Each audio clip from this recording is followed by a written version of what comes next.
बच्चों, मैं रंजीत कुमार वर्मा अपने YouTube channel study with Ranjeet में आपका स्वागत करता हूं।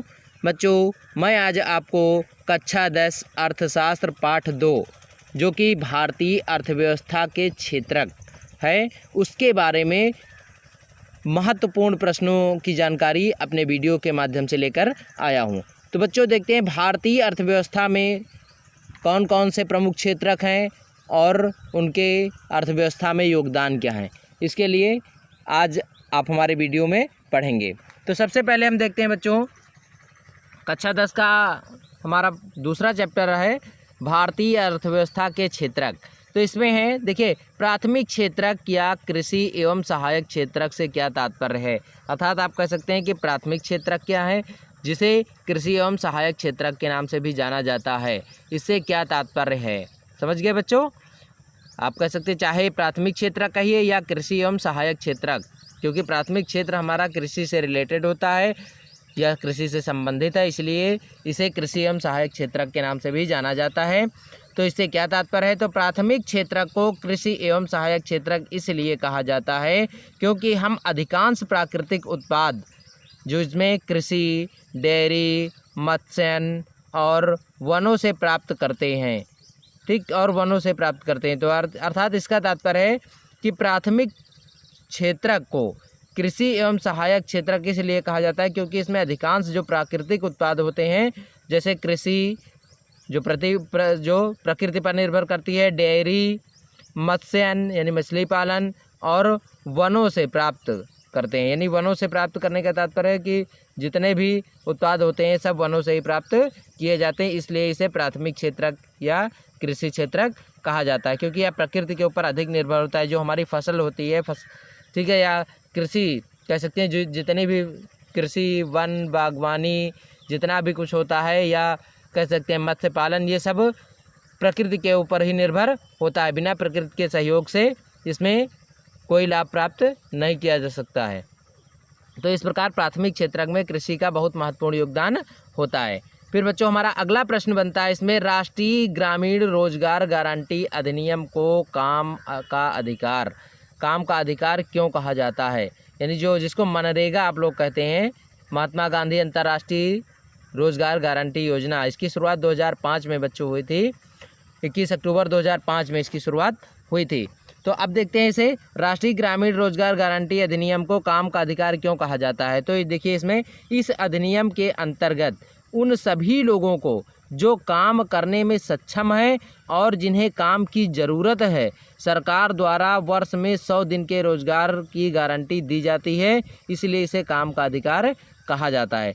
यानी बच्चों, कहने का तात्पर्य है कि इस अधिनियम के अंतर्गत वे सभी लोग, कौन से लोग, जो अशिक्षित हैं और अकुशल हैं, यानी किसी भी कार्य करने में कुशल नहीं, निपुण नहीं है, तो उनके लिए सरकार ने उनकी जीविकोपार्जन के लिए या उनकी जीविका चलाने के लिए सरकार ने एक योजना चलाई थी, जिसे राष्ट्रीय ग्रामीण रोजगार गारंटी योजना के नाम से जाना गया। यह योजना बच्चों 21 अक्टूबर 2005 को भारत में लागू की गई थी, और इसको यानी जो अकुशल श्रमिक हैं उनको काम के अधिकार के रूप में उनके सामने प्रस्तुत किया गया था इस योजना को, जिसके अंतर्गत वे जो किसी भी बड़े कार्य को करने में अकुशल हैं और वे इस कार्य को कर सकते हैं। यानी जैसे इसके अंतर्गत खड़ंजे की, यानी जो भी ग्राम पंचायत में आप कह सकते हैं कार्य होते हैं, जैसे खड़ंजे, नाली की खुदाई और तालाब की खुदाई, चकमार्ग पटाई इत्यादि अनेकों कार्य जितने भी होते हैं ग्रामीण क्षेत्रों में, वे सब इसके माध्यम से करवाए जाते हैं। और इसके लिए सरकार द्वारा एक वर्ष में 100 दिन, प्रत्येक परिवार को 100 दिन का, प्रत्येक परिवार में से एक व्यक्ति को 100 दिन का रोजगार अनिवार्य रूप से दिया जाता है, समझ गए।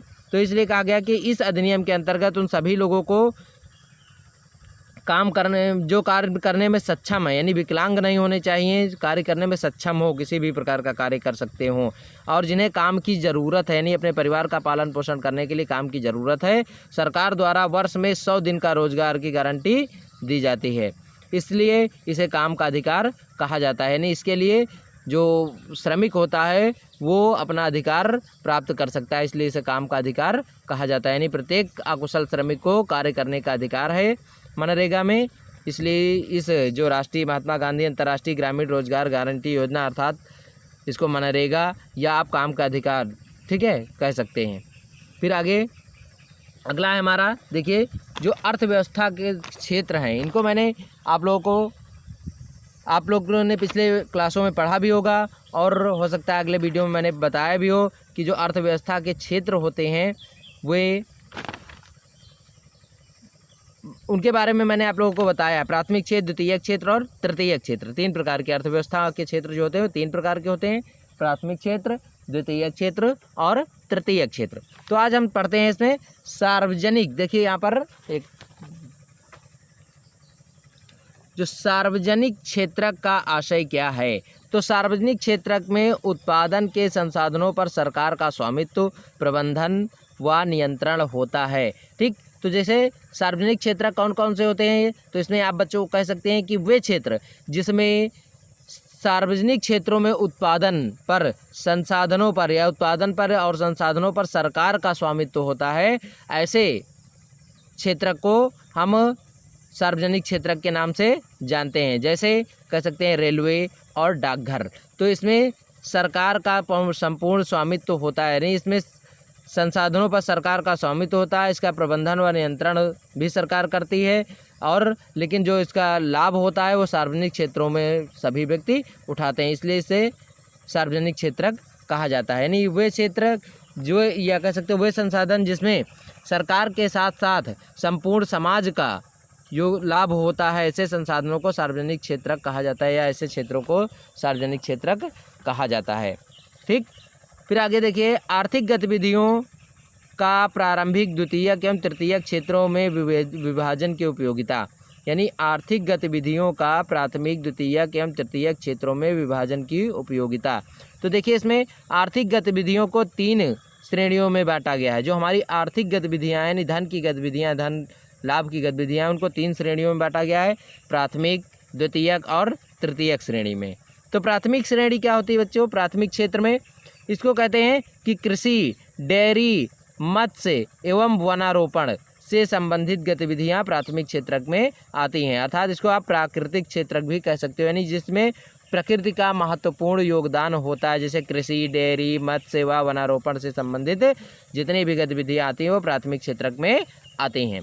अब आगे बच्चों देखते हैं द्वितीय क्षेत्र क्या होते हैं। द्वितीय क्षेत्र में विनिर्माण, खनन आदि की गतिविधियां आती हैं। अब देखिए विनिर्माण क्या होता है, यानी किसी एक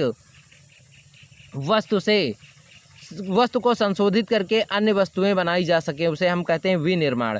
जैसे कच्चा माल तैयार होता है या कपास तैयार होती है, तो उससे हम वस्त्रों के धागे को मशीन में, कल कारखानों में ले जा करके धागे का निर्माण करते हैं और धागों से फिर कपड़े की बुनाई की जाती है, तो उससे इसे हम कहते हैं विनिर्माण।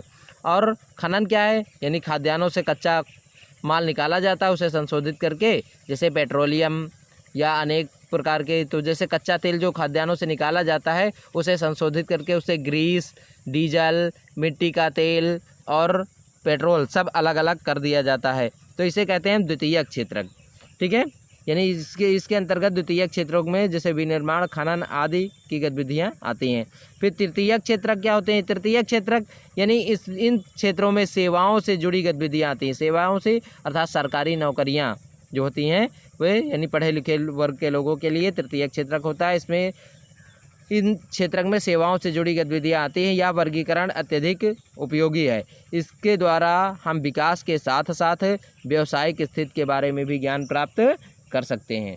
फिर आगे देखते हैं बच्चों खुली बेरोजगारी। देखिए यहाँ पर मैंने आप लोगों को पढ़ाया होगा बेरोजगारी क्या है, और तो इसके बारे में एक बार पुनः बता दे रहे हैं बेरोजगारी क्या है और यह कितने प्रकार की होती है। तो बेरोजगारी वह होती है यानी न्यूनतम वेतन पर कार्य करने के इच्छुक व्यक्ति को, ठीक, रोजगार ना मिल पाना ही बेरोजगारी कहलाता है। ये परिभाषा मैंने आप लोगों को बताई होगी कि न्यूनतम वेतन पर भी कार्य करने के इच्छुक व्यक्तियों को रोजगार ना मिल पाना ही बेरोजगारी कहलाता है। और यह बेरोजगारी 3 प्रकार की होती है। नंबर 1 ग्रामीण बेरोजगारी, दूसरी मौसमी बेरोजगारी, तीसरी होती है प्रच्छन्न बेरोजगारी। इसके बारे में मैंने आपको बताया होगा।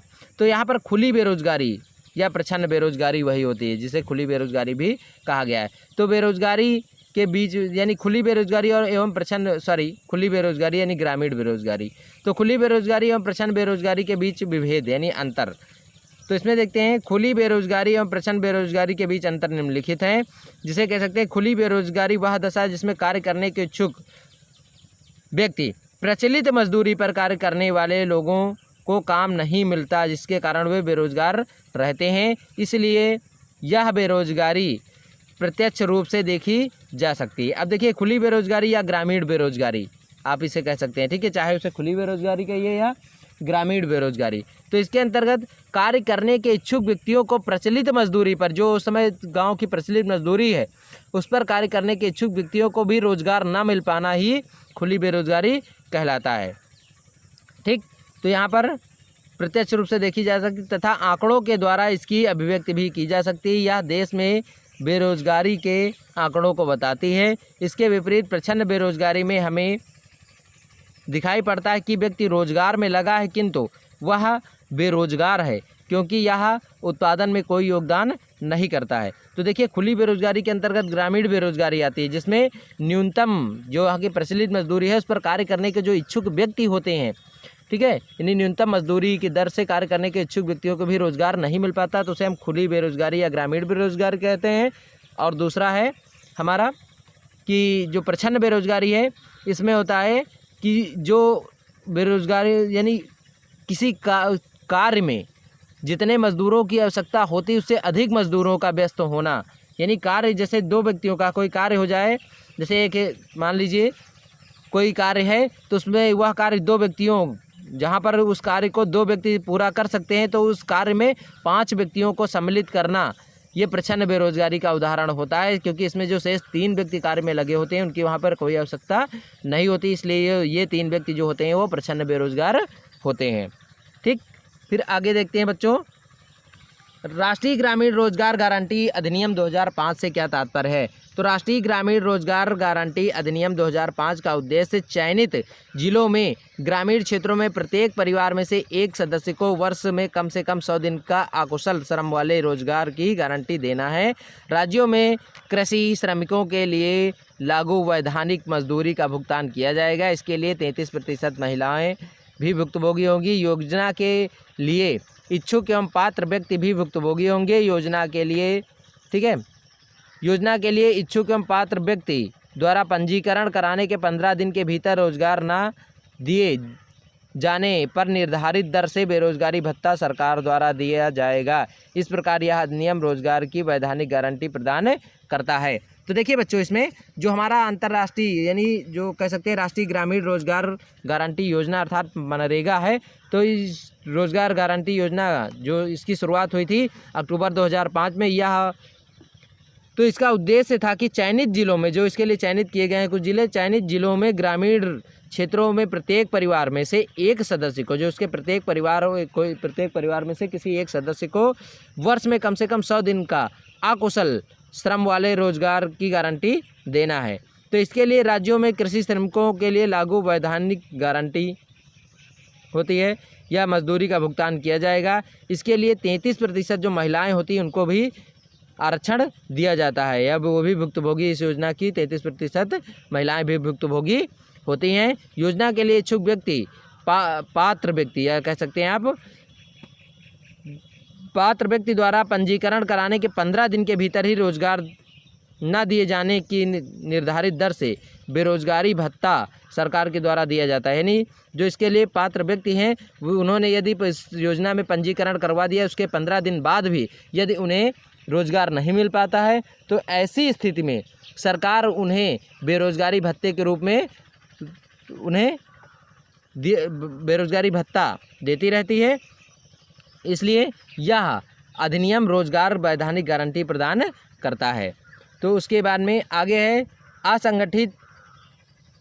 असंगठित क्षेत्र में श्रमिकों का शोषण। तो देखिए असंगठित क्षेत्रों में श्रमिकों का शोषण क्यों होता है, तो इसके लिए रोजगार के आधार पर अर्थव्यवस्था को 2 भागों में या 2 क्षेत्रों में विभाजित किया गया है, एक संगठित क्षेत्र, दूसरा असंगठित क्षेत्र। तो असंगठित क्षेत्र क्या होते हैं, असंगठित क्षेत्र जो होते हैं उसमें छोटी छोटी और बिखरी इकाइयों जो अधिकांशतः सरकारी नियंत्रण से बाहर होती हैं उनसे निर्मित होता है। इसमें श्रमिकों का अत्यधिक शोषण किया जाता है और यह सत्य होता है। यानी जो असंगठित क्षेत्र होते हैं जैसे ग्रामीण क्षेत्र, इसमें बिखरी छोटी छोटी जो बिखरी इकाइयाँ होती हैं अधिकांशतः सरकारी नियंत्रण से बाहर होती हैं। यानी जो छोटे छोटे गाँव होते हैं वो सरकारी नियंत्रण से बाहर होते हैं और इसमें श्रमिकों का अत्यधिक शोषण किया जाता है।